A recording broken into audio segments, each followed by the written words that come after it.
Face aux questions de transition, on considère que l'universitaire a comme rôle de poser les bons diagnostics et de développer des pistes de réponse. Le rôle de l'architecte, lui, c'est de mettre en forme ces propositions pour les rendre désirables et contextuelles. Et donc on essaye dans cette formation d'universitaire architecte d'amener les étudiants à cette multiple compétence, poser la bonne question, faire le bon diagnostic, proposer une réponse pertinente et la mettre en œuvre d'une façon satisfaisante. J'ai travaillé sur vraiment la création de ce bâtiment qui intègre des lieux qui répondent aux besoins des personnes en précarité énergétique. Il y a dans le projet une fonction sportive qui intègre des douches, et donc ces douches peuvent être utiles pour la fonction sportive, mais également pour les personnes en précarité énergétique.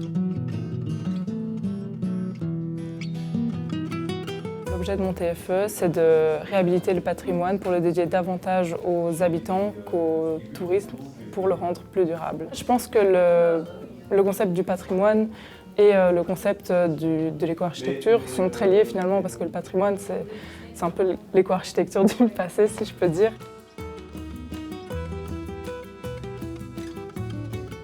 Je vais travailler par exemple sur les revêtements de sol pour les handicaps visuels. Il va y avoir toute une question de texture pour les handicaps sensoriels. Pour les 10, ça va être les aménagements dans les salles. Et ça va être plutôt de l'architecture d'intérieur. L'idée, c'était de dire, OK, on essaye d'intégrer des personnes avec handicap, donc moteur et sensoriel dans mon travail, dans la vie active, mais ils ne sont pas intégrés dans l'école. Et donc moi, je me suis dit, OK, on va intégrer ces personnes dans l'école primaire et créer une école inclusive. Le projet vise à travailler sur l'inclusivité de tous les profils, et particulièrement les profils autistiques, dans l'enseignement, et donc en leur offrant un cadre qui soit propice à l'apprentissage académique, mais aux apprentissages de la vie aussi.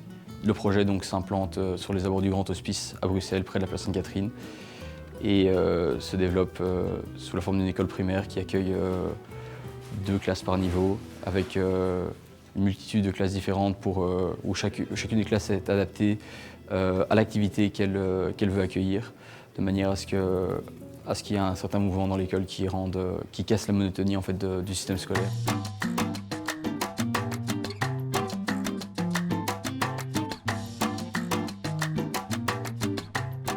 Nous les invitons à réfléchir à des pistes pour sortir de l'anthropocène. L'anthropocène, c'est le contexte actuel caractérisé par une prédation des ressources, par le changement climatique d'origine humaine. Et nous invitons donc à apporter des utopies réalisables qui peuvent se concrétiser dans la réalité, dans le monde, pour qu'ils restent habitables. Chaque étudiant choisit son sujet de travail de fin d'études. Il n'y a aucune exigence de notre part, si ce n'est que ça doit répondre à une crise et mener à une proposition de mieux pour la société. Et donc ça va des enjeux environnementaux. Beaucoup d'étudiants viennent ici avec des réflexions sur l'énergie, sur la matière, sur la circularité de la matière. Mais ça peut aller sur des questions tout à fait sociales ou économiques, d'inclusion, de vivre ensemble, de précarité.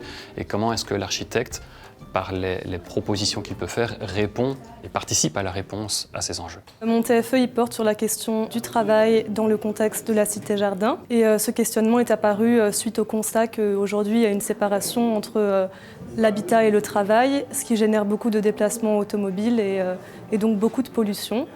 Et un autre constat qui est qu'aujourd'hui la question du travail est en train d'évoluer, notamment avec la transition économique qui se met en place progressivement à Bruxelles.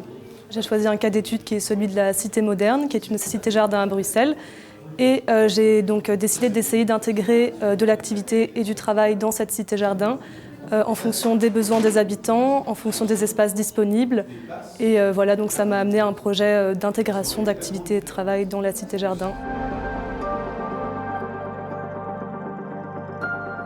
Moi, je me suis toujours un peu questionnée autour de la matérialité dans la construction, et particulièrement le béton, la place que ça prend en architecture, et quel est notre rôle à nous, en fait, dans cette construction. J'ai un peu essayé de comprendre comment est-ce qu'on pouvait construire autrement, et c'est là que je me suis intéressée particulièrement au pisé au fur et à mesure des années. C'est un mélange de terre, d'argile, d'eau qui permet de construire des maisons un peu partout.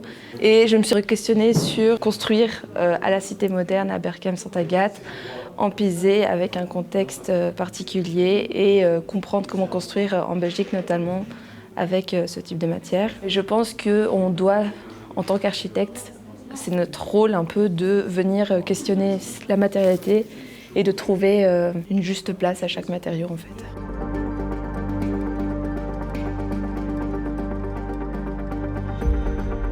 Moi, mon propos, c'est de venir pas forcément trop construire et de se contenter de ce qui existe déjà et qui a déjà été tout à fait suffisant dans le passé.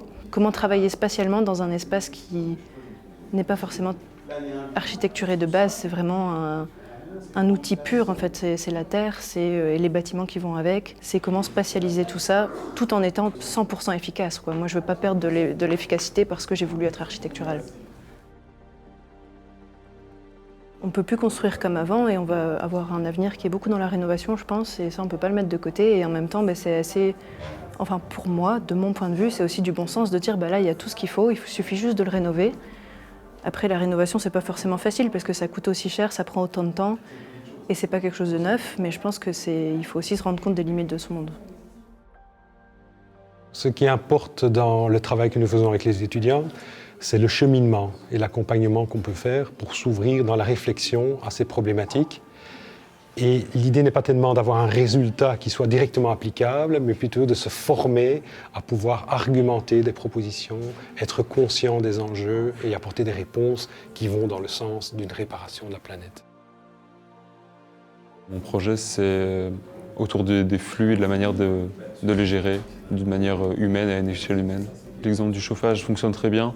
Tout est devenu très confortable et on est plutôt sur quelque chose qui est de l'ordre du service. On tourne un bouton et il fait plus chaud dans la maison, alors que quelques générations avant, on avait une relation de travail, une relation qui était physique. Voilà, on coupait son bois, on le mettait au feu. Enfin, on avait une vraie interaction avec le flux en question. Et j'avais la sensation, et c'est ce que j'ai voulu explorer, qu'en perdant ce lien, on perdait un peu la relation au flux et donc on se déconscientisait un peu de ce qu'était la consommation. J'ai décidé de travailler sur le parc de Méus parce que c'est un espace qui n'est pas qualitatif et qui se trouve en plein quartier administratif. Donc c'était l'opportunité de le réaménager tant pour les habitants que pour les travailleurs, sachant qu'en Belgique, il y a une augmentation de 66% de burn-out entre 2018 et 2021.